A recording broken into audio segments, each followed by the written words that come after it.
मंदिर के ऊपर ही बची हुई, जितने मंदिर को रखे जिससे कतलेआम हुए ढके रहे बताते हैं जो राष्ट्र अपने हम नहीं देखेंगे। जब आवश्यकता पड़ेगी तैयार रहना है कि हम कभी भी बांग्लादेश में स्वयं प्रवेश कर सकते हैं।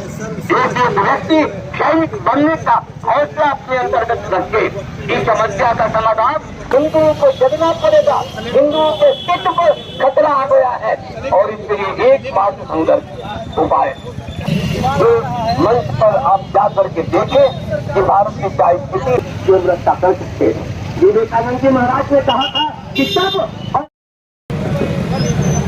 बांग्लादेश में हिंदुओं पर अत्याचार केवल हिंदुओं पर नहीं, बौद्धों पर भी, जैनियों पर भी और तमाम गैर मुस्लिमों पर वहाँ अत्याचार हो रहा है। तो इस अत्याचार के खिलाफ भारत में प्रतिक्रिया होगी, स्वाभाविक है। भारत ने सबको स्थान दिया है, सबको समान अधिकार दिया है और भारत के हिंदू, भारत के गैर मुस्लिम वहाँ प्रताड़ित हों तो भारत के लोगों को उसके लिए खड़ा होना ही होगा। इसलिए हम सब खड़े हैं। हो रहा बांग्लादेश भारत के रहमो कर्मों पर चलता है। केंद्र सरकार आपकी है, केंद्र सरकार को एक ठोस फैसला अब लेने का वक्त आ गया क्योंकि बांग्लादेश में सब कुछ खाना पानी हो या बिजली हो ये सब भारत से जाता है। केंद्र सरकार बिल्कुल बांग्लादेश के अंदर जो हिंदू हैं, जो जैन हैं, जो बौद्ध हैं, जो गैर मुस्लिम हैं, अल्पसंख्यकों के साथ खड़ी है, मजबूती के साथ खड़ी है और उनके ऊपर अत्याचार होगा तो आगे की कार्रवाई सरकार करने के बारे में जरूर विचार करेगी। लेकिन अब तो समय आ चुका है क्योंकि पाकिस्तान में भी 8% थे, आज 0.1% अल्पसंख्यक हो गए हैं। उसी तरीके से तो आज से नहीं हो रहा है, यही तो उस समय से हो रहा है। जिन लोगों ने जब देश को बांटा उस समय यह सोचना चाहिए था, लेकिन उन्होंने देश को नहीं सोचा, अपने बारे में सोचा। अब इसमें भी एक वर्ग विशेष का भारतीय जनता पार्टी हिंदू मुसलमानों की राजनीति करेगी। भारतीय जनता पार्टी भारतीयों के मान और सम्मान की रक्षा करने के लिए कुछ संकल्प है। लेकिन एक वर्ग क्यों नहीं कहता है कि हिंदू पर हो रहे बांग्लादेश में हमला के खिलाफ हम उनके समर्थन में है, भारतीयों के साथ समर्थन में, हिंदुओं के समर्थन में है? क्या लगता है यहाँ सब कुछ एक साथ चल रहा है? भारतीय जनता पार्टी और भारतवर्ष की जो आज की सरकार, वह सरकार पूरे तौर से बांग्लादेश के हिंदुओं के साथ है। गैर मुस्लिम जो आबादी है, अल्पसंख्यक आबादी, उसके साथ खड़ी है। तो क्या लगता है कि आने वाले दिनों में भारत सरकार उन्हें अपने देश में शरण देगी? बिल्कुल शरण भी देंगे और उनके लिए लड़ेंगे भी। बांग्लादेश के अंदर ये जुल्म अत्याचार भारत अधिक दिनों तक नहीं चलने देगा। क्योंकि भारत में तो बहुत सारे बांग्लादेशी हैं, रोहिंग्या, घुसपैठ तो बहुत सारे हैं। उनको कैसे निकाला जाएगा? तब ना अपने देश में उनको लाया जाएगा। निश्चित रूप से आने वाले दिनों में भारत की सरकार जो देशभक्तों की सरकार है, यह सरकार और उचित निर्णय लेगी। अमरिंदर प्रताप सिंह जी ने कोई अच्छी बात बोली कि हिंदुओं के साथ जो अत्याचार हो रहा है बांग्लादेश में, उसके खिलाफ हमारे देश की जो सरकार है हमेशा सख्त कदम उठाने के लिए तैयार है। कभी भी हिंदुओं पर अत्याचार बर्दाश्त नहीं किया जाएगा।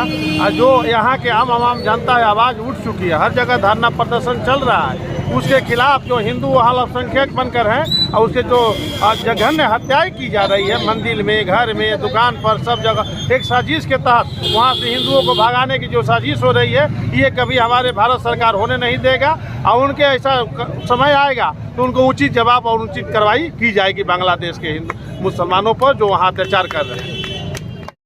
आपको क्या हो रहा है बांग्लादेश में? हो रहा है हिंदू समाज पे जो यहाँ के, देखिए यहाँ पे हिंदू समाज हम लोग बहुसंख्यक है, लेकिन वहाँ पर संख्यक है और वहाँ धर्म विशेष के द्वारा जो हिंदू समाज के मंदिरों को तोड़ा जा रहा है और महान बेटियों के साथ रेप बलात्कार किया जा रहा है। ये बहुत निंदनीय मारकाट हो रहा है। इसकी वहाँ की सरकार के देन है और वहाँ की सरकार जो प्रधानमंत्री है वो शांति पुरस्कार से घोषणा किया गया था उनको, लेकिन वो शांति नहीं, अशांति के है जनक है। और उनको मैं मांग करता हूं कि ऐसे लोग को आतंकवादी घोषित कर देना चाहिए, बांग्लादेश को आतंकवादी राष्ट्र घोषित कर देना चाहिए। मैं भारत सरकार से ये मांग करता हूं कि अब घुस के उसका जवाब दें, क्योंकि मैं ये भी एक चेतावनी देना चाहता हूं कि एक्शन का रिएक्शन होता है और वहाँ पे हिंदू समाज अल्पसंख्यक है, यहाँ कोई और भी अल्पसंख्यक है, उसका जवाब यहाँ भी दिया जा सकता है।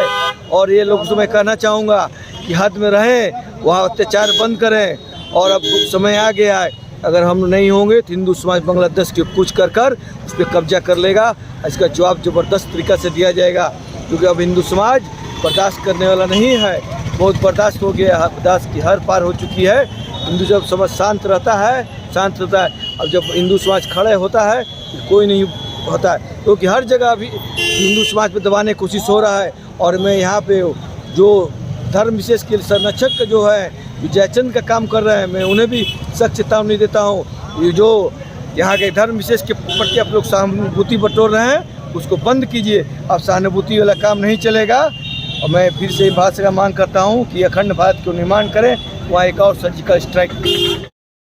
देखिए, आज हमारे हिंदू भाई प्रताड़ित हो रहे हैं बांग्लादेश में ही नहीं, जहाँ भी हमारे हिंदू की संख्या कम पड़ रही है, मुस्लिम की संख्या ज़्यादा पड़ रही है, वहाँ पे मुस्लिम हम लोगों को, हिंदुओं को परेशान कर रहे हैं, पूरे प्रताड़ित कर रहे हैं, धर्म परिवर्तन करवा रहे हैं। हमारी महिलाओं सुरक्षित नहीं है, उनकी अस्मिता के साथ खिलवाड़ हो रहा है। और ये सब देखते हुए भी आज हमारे बड़े बड़े पार्टियों के नेता, कांग्रेस के बड़े बड़े लीडर और भी ऐसे ऐसे लोग हैं जो चुप्पी साधे हुए हैं, कुछ नहीं बोल रहे हैं। आज हिंदू परेशान हो रहा है, चारों तरफ से लोग उनको, जो मुस्लिम समुदाय के लोग परेशान कर रहे हैं। ये धरना प्रदर्शन इसी विरोध में रखा गया है कि वहाँ की सरकार खुल के सुन ले, यहाँ के हिंदुओं की बात को समझे।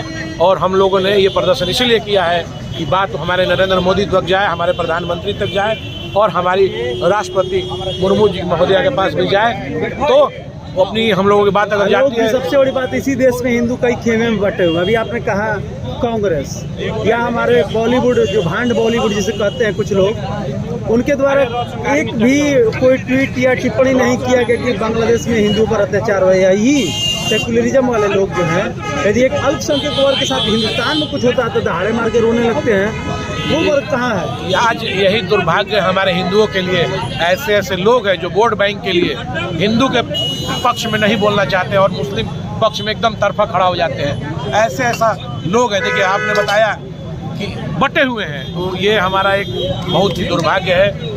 आज ये बट रहे हैं तभी हमारे हिंदू कट रहे हैं। और ऐसे लोग जो दो तरफा राजनीति कर रहे हैं, ऐसे लोगों से सावधान होना चाहिए हमारे हिंदू सनातनी भाइयों को, हमारे वोटरों को भी। जो आज हिंदू सनातन के लिए खड़ा है उसके साथ रहना चाहिए और भारी मतों से ही उनको विजयी में उनको मजबूती प्रदान करें, ताकि वो हिंदू के पक्ष में अपनी बात को रखे और लड़ सके। एक सवाल है, बांग्लादेश को भारत ने वजूद में लाया पाकिस्तान से अलग करके, और आज बांग्लादेश भारत को ही आंखें दिखा रहा है। सारा कारोबार भारत उसको देता है, बिजली हो, पानी हो, राशन हो, यहाँ तक जो आर्थिक मदद होता है सब कुछ करता है। शेख हसीना वाजिब के समय देखिए, वहाँ पे अगर कुछ घटना होती है तो वहाँ के प्रधानमंत्री, राष्ट्रपति जो भाग के हमारे इंडिया में आते हैं, हमारे भारत में आते हैं और हमारे से संरक्षण प्रदान करते हैं। और हम लोग ऐसे दयालु प्रवृत्ति के लोग हैं जो हम लोग को संरक्षण भी देते हैं, उनका बचाव भी करते हैं, लेकिन उन लोग समझने वाले नहीं है। मैं ये अपने शीर्ष नेताओं से आग्रह करता हूं कि आप संरक्षण देना बंद करें। अगर वो इस तरह के घात कर रहे हैं, हमसे ही लेकर जीते हैं और हम ही पे आंख दिखाते हैं, तो मैं तमाम अपने हिंदू संगठन के लोगों से, तमाम हिंदू भाइयों से कहते हैं कि सोना बेचिए और लोहा खरीदिए और अपने घर में सुरक्षित रहिए और अपने आप में अपनी इस तरह के काबिल बनिए कि आप लड़ सकते हैं, लड़िए। क्योंकि आज एक एक हिंदू जग चुका है और नहीं जगेगा तो कट जाएगा। आज बांग्लादेश की बात हो रही है, कल हमारे हिंदुस्तान में होगी, आज बिहार में भी आप देख सकते हैं, बगल में ही, ज़्यादा दूर नहीं, बिहार में भी रानी सागर हम लोग गए थे पूरे भाजपा के लोगों के साथ। वहाँ भी आज हिंदुओं को दबाया जा रहा है, क्योंकि वहाँ हिंदू वर्ग के लोग संख्या अल्पसंख्यक हो चुके हैं और उनको मुस्लिम वर्ग के द्वारा दबाया जा रहा है। तो समझिए कि इतने जल्दी से इन लोग अपना रूप दिखा रहे हैं, तो इससे समझना चाहिए हिंदुओं को। और ये अल्पसंख्यक बहुसंख्यक कब हो जा रहे हैं पता ही नहीं चल रहा है, इनकी संख्या दिन बढ़ रही है। मैं सरकार से एक और डिमांड करना चाहता हूं कि आप जनसंख्या नियंत्रण कानून लगाइए और मुस्लिम पर भी लगाइए, इस तरह का कानून लगाइए कि उनकी संख्या बढ़े नहीं, और अगर संख्या बढ़ती है तो हमारे लिए घातक होगा और हम लोग असुरक्षित हो जाएंगे। इसलिए तमाम हिंदू भाइयों से आग्रह करते हैं कि आप सोना को बेचिए और लोहा खरीदिए और अपने आप को मजबूती दीजिए।